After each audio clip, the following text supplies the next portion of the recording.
Hello again. I'm Joe Walensky, Conference Director for Convey UX, and that's Blink's annual conference coming up the last week of February in Seattle and also online. And this is another episode in my series where I get a chance to talk to the many speakers that will be participating at Convey UX. Today, I'm pleased to be speaking with Sindhu Narasimhan. Hello, Sindhu. How are you today? Hi, Joe. Doing well. How are you? Oh, everything's going well. It's actually looks like a fine day in my home office north of Seattle, where Blink has its headquarters office. Where are you talking to us from today? Well, I'm talking to you from the very nice suburbs of Issaquah, Washington, right here, and it's definitely a pretty day outside. Well, excellent. Well, it's great to have you involved in the event. And the best place to start is if you could tell us a little bit about you, your background, and the types of things that you're involved with for work. Oh, yeah, absolutely. Excited to. So, thanks so much for giving me the opportunity to speak and convey UX. I am super excited and I'm looking forward to meeting everybody in person.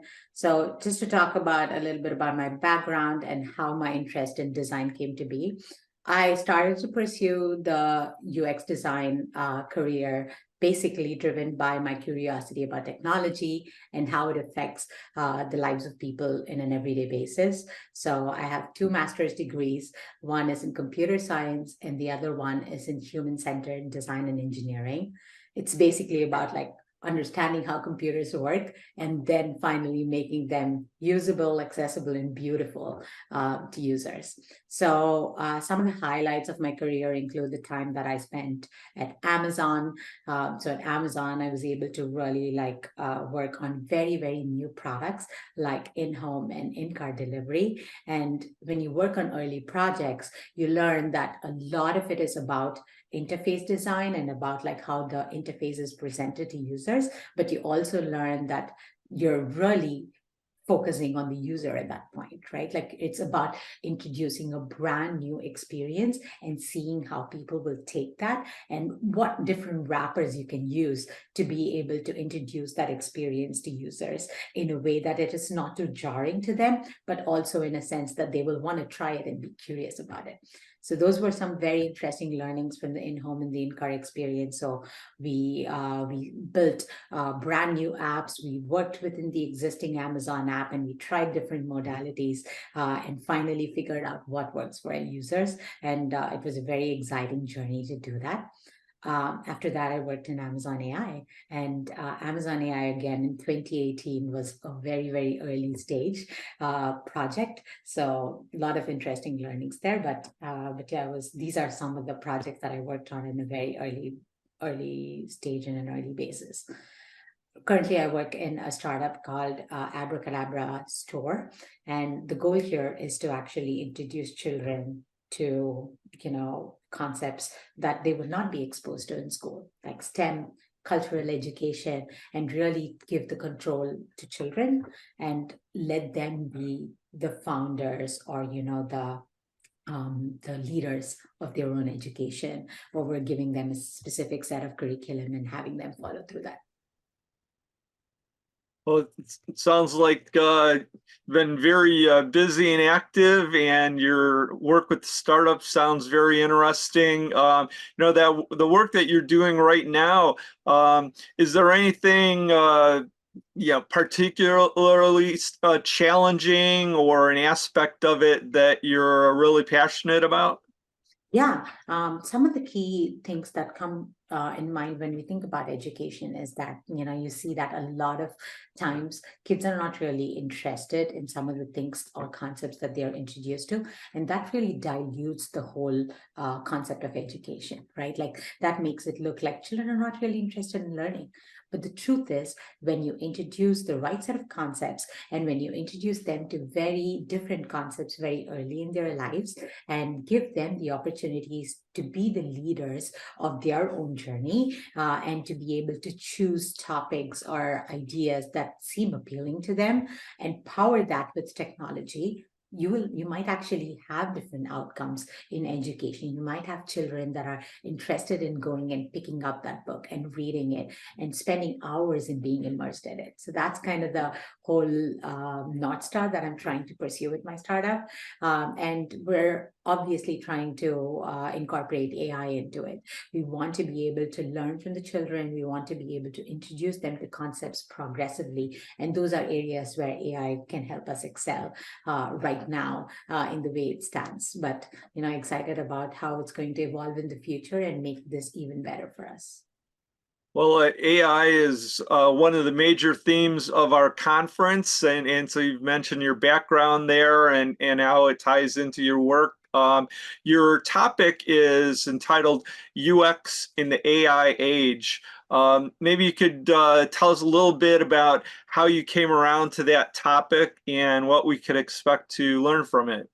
Oh, yeah, absolutely. So, most of the things that I want to share in the talk would be about some of the learnings that I had when I worked in Amazon AI very early. So, I worked in it in 2018, which gave me a lot of perspective into this technology when it was a fledgling technology, right? Like, we didn't have the power of GPT-4s that exists today. And we were actually trying to package and provide an interface for people to interact with, when in the background it was not really true AI in any sense. So that really taught me a lot about how to think about AI systems and how to think about presenting that to users. A lot of the things that I want to be talking about in the conference is how UX is going to be impacted with the advent of AI, but also about the future of what AI is going to, how the challenges that we're going to face as UX designers as AI evolves, and how we are going to have to think about new areas that we've not really focused on currently, at least when we are in the world of interface design. Well, it sounds like that's going to be a really interesting topic to hear from you. Without getting into the details about your presentation, which we'll get at the conference, do you have a thought you might want to share now about your experience with AI and what you think it means in terms of either the tech industry or UX or maybe broader society? Yeah, of course. I will go into details in it in the conference, I promise. But one of the areas that I'm really passionate about, that I want designers and design practitioners to be thinking about, is the ethics around AI, right? Like when you think about this, we really want to be thinking about how do we introduce users to a different modality that they're going to be interacting with in the future, right? Like, and what I mean by that is currently when somebody picks up a call in customer service, users are used to talking to a real human. If they are going to be talking to a machine in the future with AI and AGIs, should we disclose that? And how do we disclose that in ways that are more inviting to users than off-putting, right? Like right now, a lot of people will tell you, if I know I'm talking to a machine, I don't really want to talk with it. Instead, how do we introduce that? And how do we introduce these concepts of talking to a machine versus talking to a human? What's ethical? What is not ethical? There's so many questions around the sociological aspects of AI that I strongly think that designers and design practitioners should be focusing on and should be pushing the industry forward in. And this really involves us thinking outside our mainstream interface design and experience design, which we're used to. So I want to urge as many practitioners to think about this early and often as AI is evolving, so that we can hold the line and we can define this experience before it goes into the hands of people that are just focused on building technology and improving it. Well, I think that will promote a lot of great discussion around AI when we get to the conference. Yeah, another question I wanted to ask was, if you have a, a tip or a thought for people who are relatively new to the UX profession. We have a lot of people that are very experienced, but we also want to bring along the next generation of UXers. Is there anything that maybe you wish you would have known earlier on that you could share with people that are just getting started today? Yeah, one of the things that one of the badges or labels that I attached on myself when I was starting out early was I'm a junior designer. When I'm a junior designer, that means that I'm just going to be focused on craft, right? Like I'm just going to be focused on pushing pixels, making sure I'm great at Figma, and making sure I understand color theory and concepts of design. Those are great. We still need and we still want you to be able to do those things, but I also want you to think of yourself as a designer and not really as a junior designer, right? And what happens when you give yourself the label that I'm a designer instead of a junior designer is you start to focus on bigger problems. You start to focus on your users. You start to focus on journeys inside, outside, and possibly on the day in life of your users. And that really promotes leadership thinking of, oh, maybe we could think about this product idea and this way the product could evolve and change instead of how this particular piece of interface or UI needs to function. So my tip or request from young designers would be to really think about themselves as design leaders already and start acting like it and start to think about things outside craft while also mastering their craft. I know it's a lot to ask for, but I'm pretty confident that the next generation is going to be bigger and brighter than us. So it's a good expectation to have.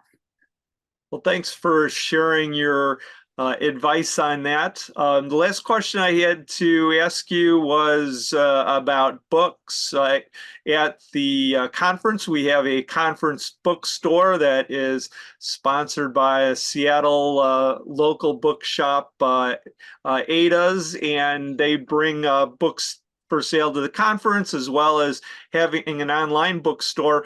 Is there anything that you've read recently that you might want to recommend to the people listening to this video?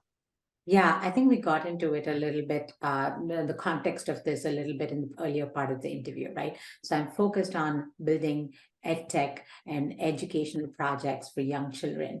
And that really means that understanding and how kids evolve and how they learn and how they actually develop this sense of entity or identity around themselves has been very important for me. So one of the books that I've read in the recent past that's really helped me understand how children become their own humans is this book called Hold On to Your Kids by Gabor Mate. And I definitely encourage that to be a good read for people that are curious about how kids grow up and learn, or parents who are trying to deal with toddlers, teenagers, and different stages of kids in their lives. Well, thanks for adding that to our recommended list. We'll see if we can get that into the conference bookstore. And thanks for taking the time to share your thoughts with me about your background in AI and your topic and other things. And I look forward to seeing you in Seattle in just a few months. Yeah, looking forward to it too. Thanks, Joe. All right, thanks a lot, Sindhu. Bye-bye. Bye.